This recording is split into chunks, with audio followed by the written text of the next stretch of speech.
warahmatullahi wabarakatuh. Hai teman-teman semuanya, gimana kabarnya? Semoga selalu dalam keadaan sehat walafiat dan tetap semangat dalam melaksanakan setiap aktivitasnya. Baik, sebelumnya perkenalkan terlebih dahulu, nama saya Nur Afifah. Saya merupakan mahasiswi dari Universitas Islam Negeri Imam Bonjol Padang. Sekarang saya sedang berada di semester 6 dalam jurusan Pendidikan Agama Islam. Baik, pada video kali ini saya mau menjelaskan terkait dengan sistem informasi manajemen pendidikan di sekolah. Yang mana di sini kita akan membahas mengenai pengertian, mengenai ruang lingkup, mengenai prinsip, mengenai prosedur, dan juga mengenai model. Baik, terlebih dahulu saya akan menjelaskan terkait pengertian, yang mana pengertian dari sistem informasi manajemen pendidikan di sekolah. Sistem merupakan suatu kesatuan yang utuh yang di dalamnya terdapat bidang-bidang, yang mana bidang-bidangnya ini saling bekerja sama antara satu dengan yang lainnya untuk mencapai suatu tujuan yang kompleks. Yang mana setiap bidang dan bagian-bagian ini menunjukkan kompleksitas dalam suatu sistem seperti bekerja sama secara independen antara satu dengan yang lainnya. Sistem ini menunjukkan untuk ketercapaian sebuah tujuan. Dengan menunjukkan ketercapaian dari sebuah tujuan ini menunjukkan atau menyebabkan adanya dinamika perubahan yang harus dikendalikan secara terus-menerus. Adapun sistem informasi manajemen merupakan suatu kumpulan yang terdapat sumber data, yang mana sumber data ini baru berupa input, yang nantinya data ini kemudian diolah menjadi sumber informasi yang menghasilkan output yang bisa dimanfaatkan. Sedangkan pengertian manajemen sendiri merupakan suatu kegiatan yang di dalamnya terdapat perencanaan, pengorganisasian, pelaksanaan, pengawasan, evaluasi, dan pengendalian semua manajemen seperti manusia, modal, material, ataupun teknologi secara optimal untuk mencapai suatu tujuan yang diharapkan.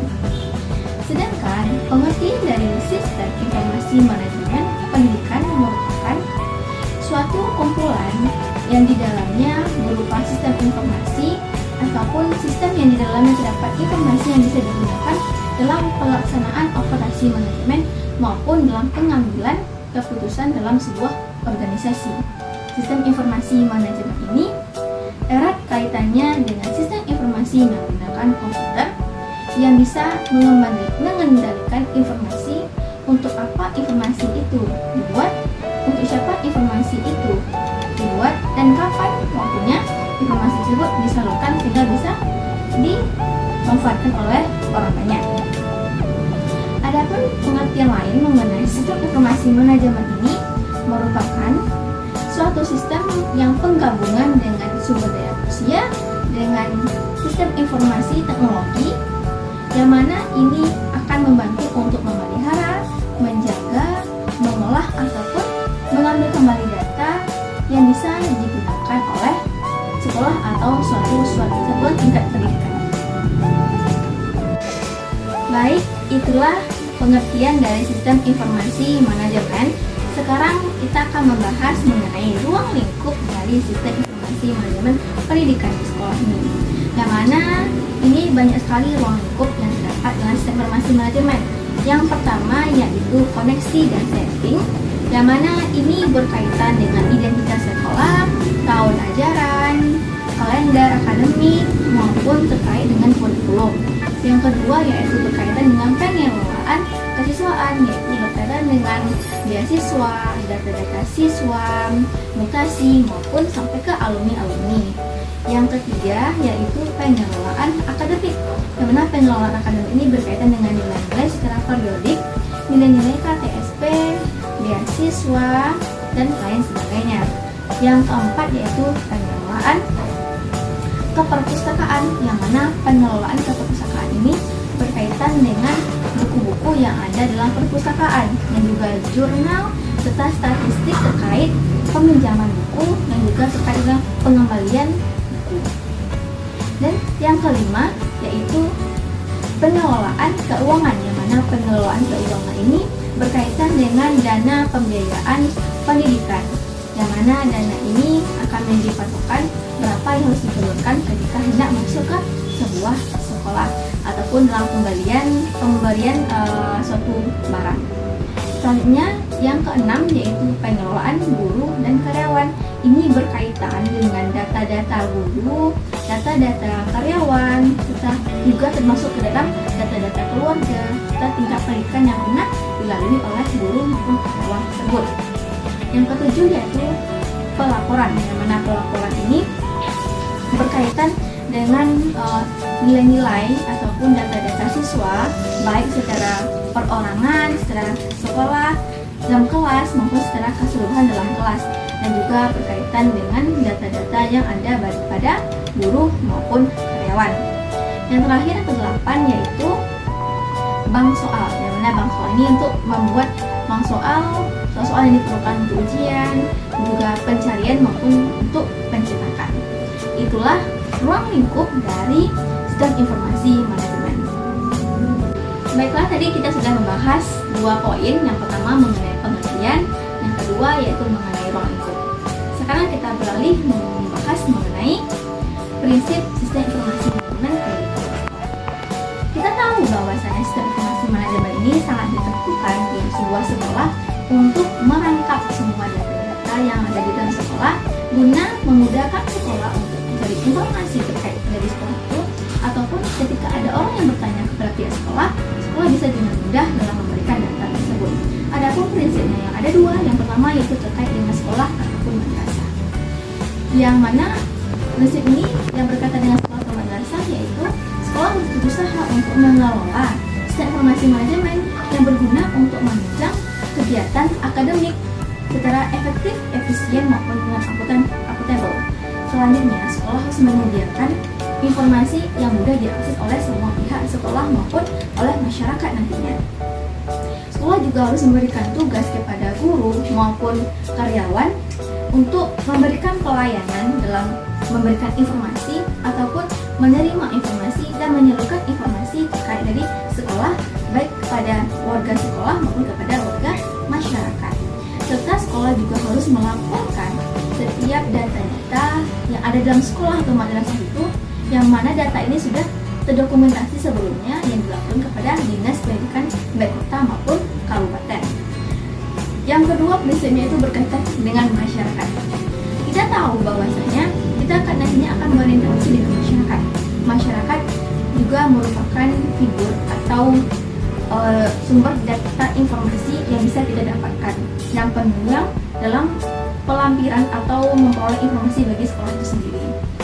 Oleh karena itu, diharapkan untuk menjalin komunikasi interaksi yang baik dengan warga masyarakat, sehingga kita bisa dengan mudah untuk mendapatkan informasi atau mencari informasi dari masyarakat.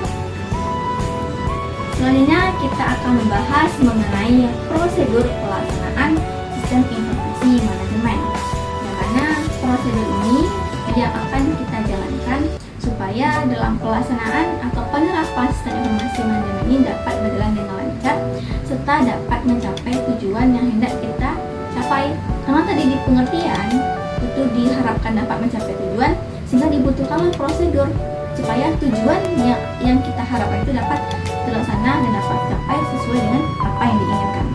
Yang pertama yaitu melakukan perencanaan terlebih dahulu. Sebelum kita melaksanakan segala sesuatunya, pasti dibutuhkan perencanaan. Jika perencanaan kita tidak matang, maka hasil yang kita dapat pun juga tidak akan banyak atau tidak sesuai dengan apa yang diharapkan. Jika perencanaan kita matang, maka segala halnya bisa kita dapatkan dengan mudah, dan hasil akhir yang kita dapatkan pun juga sesuai dengan apa yang kita harapkan.